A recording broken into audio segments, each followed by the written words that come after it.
Hi everyone, Sue Chandler here again, just talking about basic lunging skills today. This is my horse Harmony, who's pretty experienced. Lunging is where we work the horse on the ground, moving the horse around us with a long rein.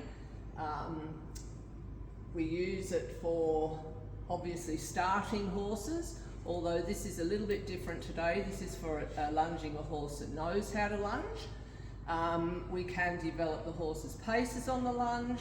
If we've got an injury, we can still keep the horse in work. If the horse has a sore back, we can use lunging as a way to keep it exercised. And it's a really good way for people to develop their eye for how the horse moves when they're not actually on the horse.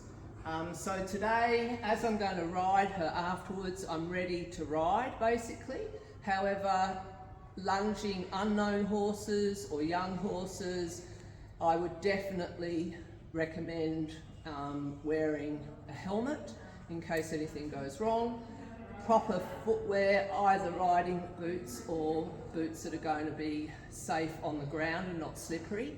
Probably runners are not offering enough protection.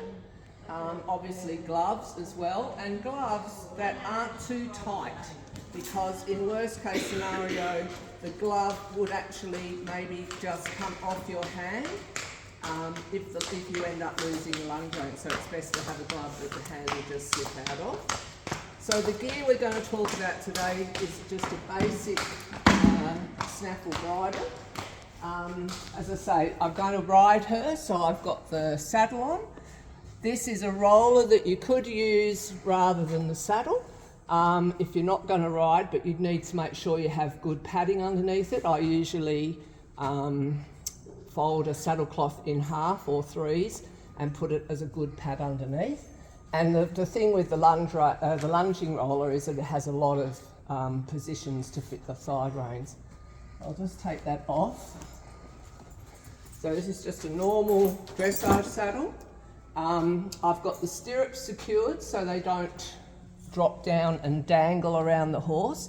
If you are working the horse with the stirrups hanging down, best to have them at a height where they don't touch the horse's elbow, because they can give the horse a nasty bruise on the elbow.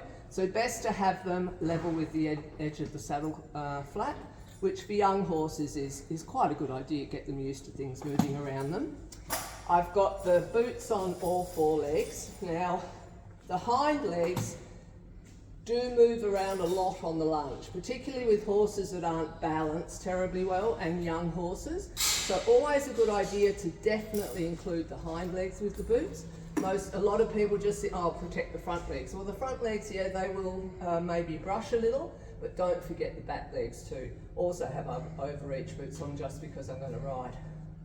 The side reins are currently joined together and attached to the saddle, so there's no danger while I'm leading the horse of them falling down and giving the horse a fright.